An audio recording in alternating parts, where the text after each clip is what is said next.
भाद्रपद मास की शुक्ल पक्ष की पंचमी को ऋषि पंचमी व्रत किया जाता है। इसके लिए हमें क्या क्या चाहिए, क्यों किया जाता है, इसका मैं सारा बताती आपको विधि विधान पूजा व कथा सारा पूरा डिटेल में बताऊंगी। ये जो व्रत है ऋतु श्राव होने शुरू होने पर किया जाता है, शुद्धि के लिए किया जाता है, पीरियड शुरू होने पर किया जाता है। तो इसकी समाप्ति पर इसका उद्यापन किया जाता है, शुद्धि के लिए किया जाता है, ताकि उस दौरान 5 दिनों में हमसे कोई देव पूजा हो जाए, ऋषि दर्शन हो जाए, देव ऋषि किसी वस्तु को छुआ जाए, पवित्र वस्तु को, तो उस पाप की निवृत्ति के लिए यह व्रत किया जाता है। इसके लिए हमें क्या क्या पूजा सामग्री चाहिए होती है। आप सीजन का कोई भी फल ले ले, 7 फल, इसमें 7 ऋषियों की पूजा की जाती है। और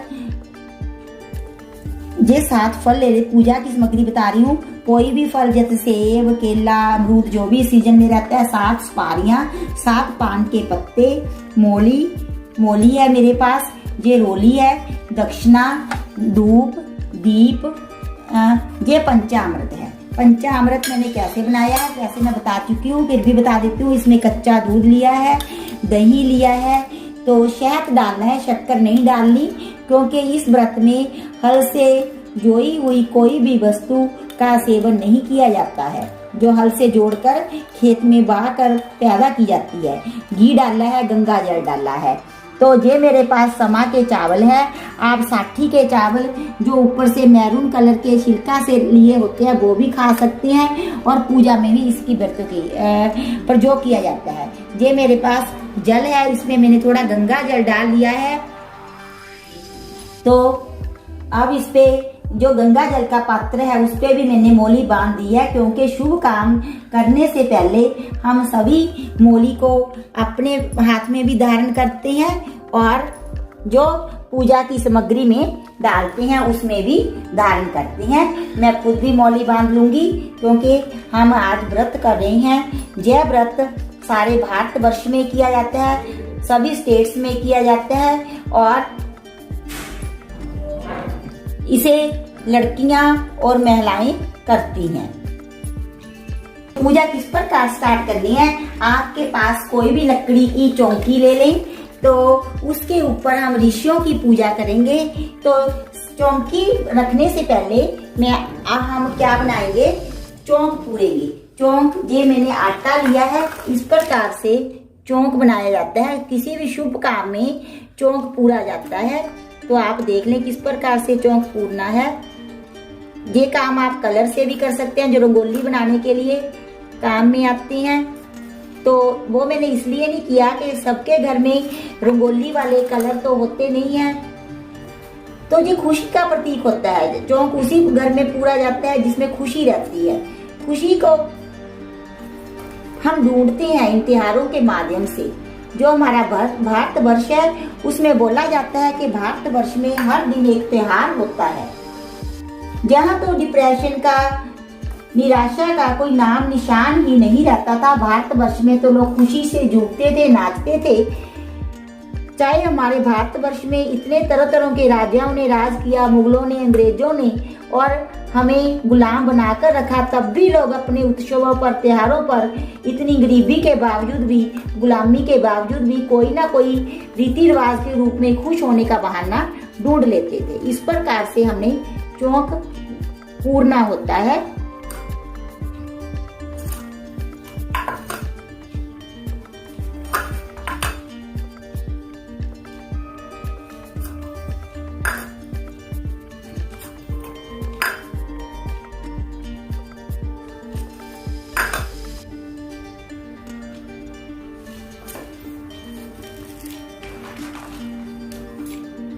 चौक पूर लिया है, इसके ऊपर हम अपने पटड़े को रखेंगे और हाथों को साफ कर लेंगे, क्योंकि जो आटा है वो हल जोत कर गेहूं से बनाया जाता है। गेहूं खेत में पैदा होती है, तो इसमें किसी भी चीज का ऐसा प्रयोग नहीं। ये मैंने चंदन घिस लिया है।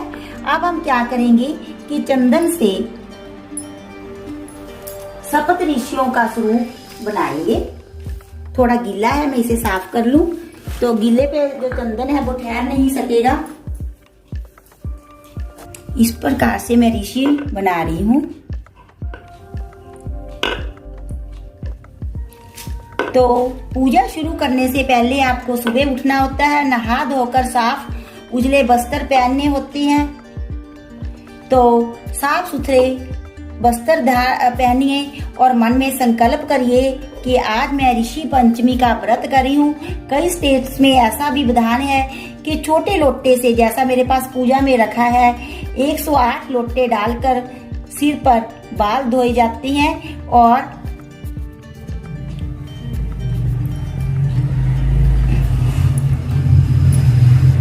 जो अपमार्ग रहता है, जिसे पंजाब में पुटकंडा बोलते हैं, उसका दातन किया जाता है।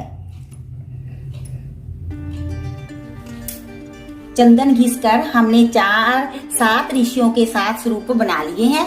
अब हम इसकी पूजा करेंगे। सबसे पहले एक पान का पत्ता 7 ऋषियों को ऐसे अर्पण करेंगे।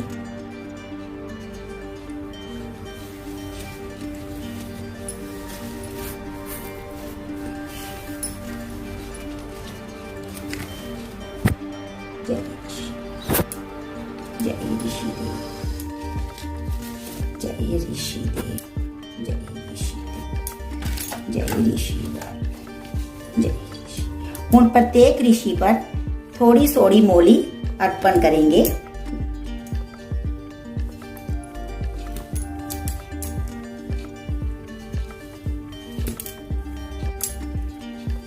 तो हमने मोली अर्पण कर दी है। अब हमें रोली अर्पण करेंगे। जय ऋषि देव को हमने रोली अर्पण कर दी है और उसी उंगल से जिससे हमने रोली अर्पण किया खुद भी माथे पर तिलक कर लेंगे।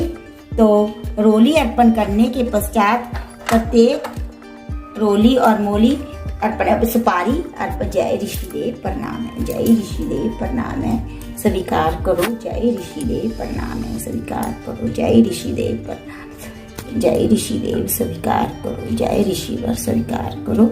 अब हम इसमें मैंने बताया था 60 के चावल जो ऊपर से ब्राउन आते हैं, इस कलर के ऊपर से ऐसे ब्राउन होते हैं, जो रामायण जी पर कपड़ा रखा हुआ है, जहाँ आप क्षमा के चावल थोड़े थोड़े अर्पण कीजिए, क्योंकि इसमें दूसरे चावल अक्षत तो नहीं अर्पण किए जाते ऋषि जी को। जय ऋषिवर, जय ऋषिवर, जय ऋषिवर, जय ऋषिवर।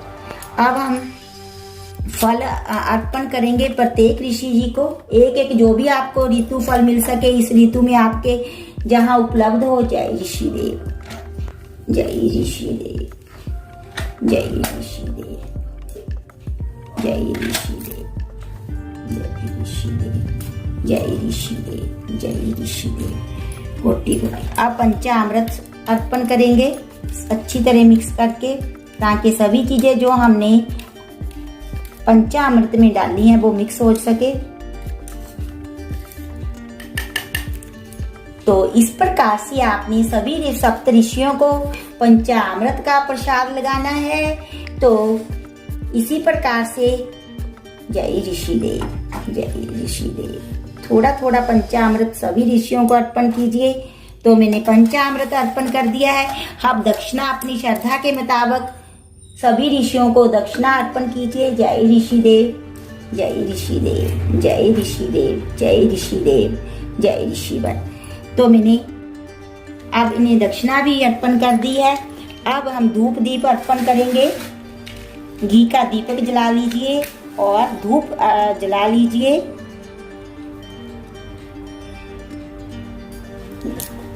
तो हम सभी ऋषियों को धूप दिखाएंगे, दीप ज्योति दिखाएंगे। जय ऋषि देव, जय ऋषि देव, जय ऋषि देव, जय ऋषिवर, जय ऋषिवर, जय ऋषिवर, जय। तो इस प्रकार से हमने ऋषियों की पूजा कर दी है। तो पूजा का अब प्रत्येक ऋषि को हमने जल के छिट्टे से ऐसे मिंसना है। जय ऋषिवर, जैसे हम जल की अंजलि छोड़ते हैं क्लॉकवाइज। जय ऋषि देव। सातों ऋषियों को ऐसे ही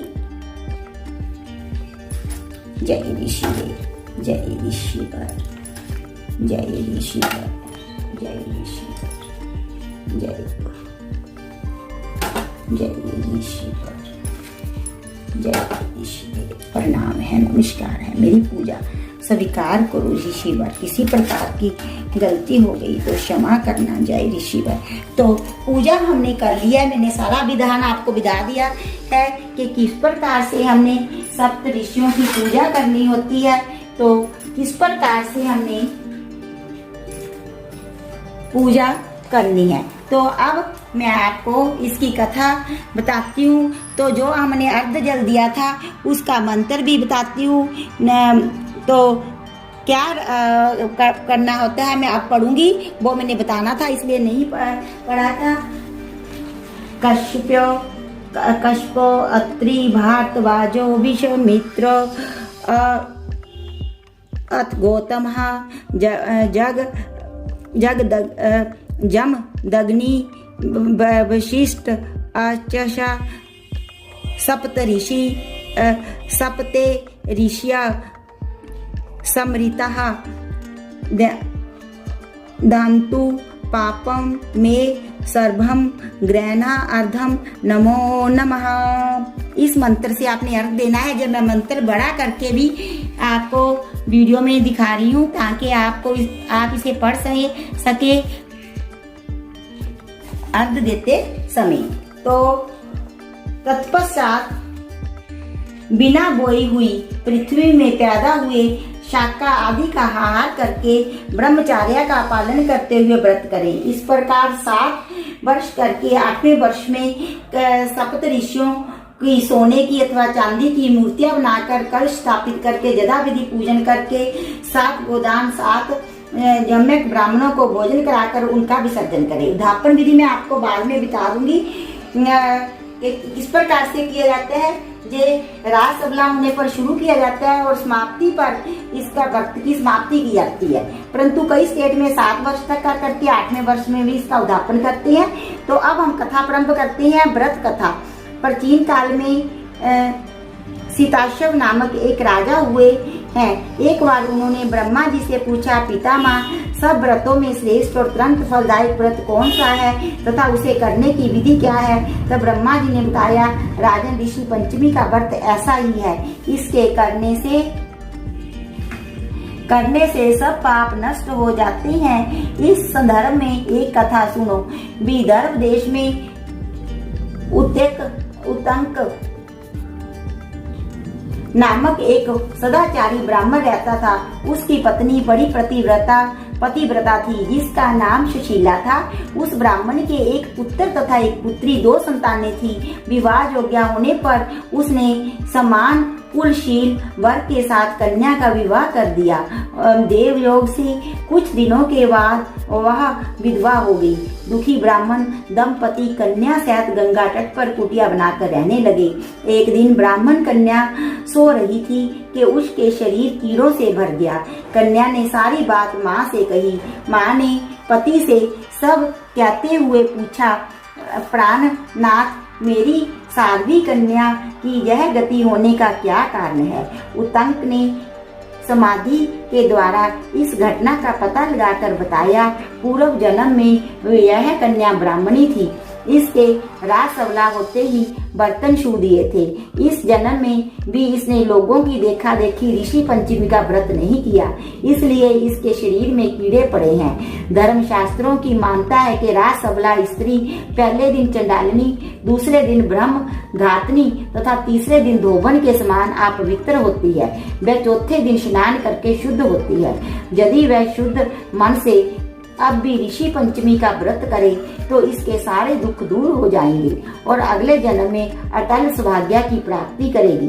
पिता की आज्ञा से पुत्री ने विधि पूर्वक ऋषि पंचमी का व्रत एवं पूजन किया। व्रत के प्रभाव से वह सारे दुखों से मुक्त हो गई।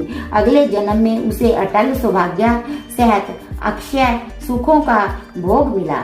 बोलिए श्री ऋषि जी की जय। हे ऋषि पिता, पूजा करते हुए व्रत कथा पढ़ते हुए मेरे से जो भी गलतियां हो गई उसके लिए मैं क्षमा याचना करती हूँ।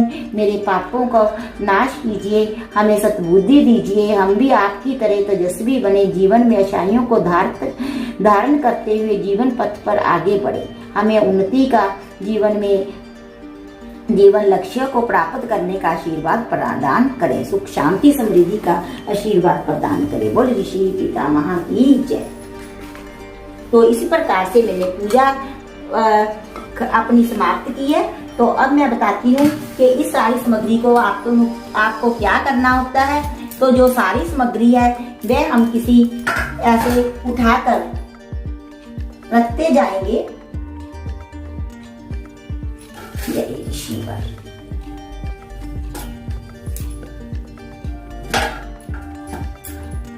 तो सभी ऋषियों का, सभीयों का हमारे जन्म दाता है वो तो ईश्वर ही है ना। तो ईश्वर के निमित्त हम आरती गुनगुनाएंगे। तो उसके बाद, क्योंकि सभी हमारे जन्मदाता परमात्मा है, सभी सुखों के कारक हमारे परमात्मा है, तो इन सभी को क्या करना होता है। तो इसे जो ऋषि बनाए हैं हमने, उनके ऐसा है कि हमने ऋषियों का स्वरूप बनाया है। तो उसी ऋषियों के चरणों की हम चरण रस को ऐसे माथे पर लगाते हुए उनके चरणों का चरणामत लेंगे। तो इसी चंदन को, सफेद चंदन है, और चौकी को मैंने अच्छी प्रकार से जल में गंगा जल डालकर शुद्ध कर लिया था। ये लकड़ी की चौकी है, तो साफ सुथरी मैंने बना ली थी। तो इसमें कुछ भी ऐसा नहीं है, हम चरणामत में ऐड कर लेंगे और उसी चरणामत का हम पान करेंगे। जो ऋषियों के चरणों का हमने चरणामत इसमें ले लिया है। तो उसके बाद हम भगवान जी की आरती करेंगे। जो भी आरती आप गाते हैं, ओम जय जगदीश हरे, जय आरती कुंज बिहारी की, और जो जल है वो तुलसा जी में डाल देंगे। तो इस प्रकार मैं अपनी पूजा को विराम दूंगी। पहले आरती कर लो। तो हमारी पूजा समाप्त हो गई है। तो उसके बाद आज हमने फल और दूध ही ग्रहण करना है। और समा के चावल की आप खीर खा सकते हैं, साठी के चावल की खीर खा सकते हैं, परंतु उसमें आपने जो शक्कर है उसको नहीं डालना, क्योंकि शक्कर, मिश्री, सभी चीजें खेत में जो पैदा होती हैं उससे बनाई जाती है। तो हल जोत कर खेत में पैदा की जाती है, इसकी बहाई की जाती है। आप खीर बना लीजिए, उसमें शहद मिला लीजिए, या केला, ऐसी मीठी चीजें, किशमिश मिला लीजिए, चौहारे मिला लीजिए। तो जो ड्राई फ्रूट्स रहते हैं उनको मिलाकर उस खीर को सेवन कर सकते हैं। अगर नहीं रह सकते तो खीर बना लीजिए, नहीं क्या करना है कि आप फल और दूध का ही सेवन करेंगे। या इस प्रकार से ये फल व्रत किया जाता है। ओम जय जगदीश हरे, स्वामी जय दीनानाथ हरे, भक्त जनों के संतर दास जनों के अवगुण वाले दूर करन। हरिओम जय जगदीश हरे। इस प्रकार से हमने आरती करके, ईश्वर की आरती करके अपनी पूजा की विधि और कथा को समाप्त करना है। और जो हमने पूजन का सामान लिया था वो किसी मंदिर में ब्राह्मण के पाप छूकर आशीर्वाद लेकर उसको दे देना है। तो जो चौक पूरा था उसको बाद में एकदम से नहीं करना होता, घंटा 2 घंटे के पश्चात इकट्ठा करके जल प्रवाह वाले सामान में, जिसमें हम जोत बत्ती वगैरह डालते हैं पूजा की सामग्री, उसमें जल प्रवाहित कर देना है। तो हमारी सारी विधि मैंने आपको बता दी है। इसे कुमारी कन्याएं भी करती हैं और विवाहिता स्त्रियां भी करती हैं। बोल राधे राधे।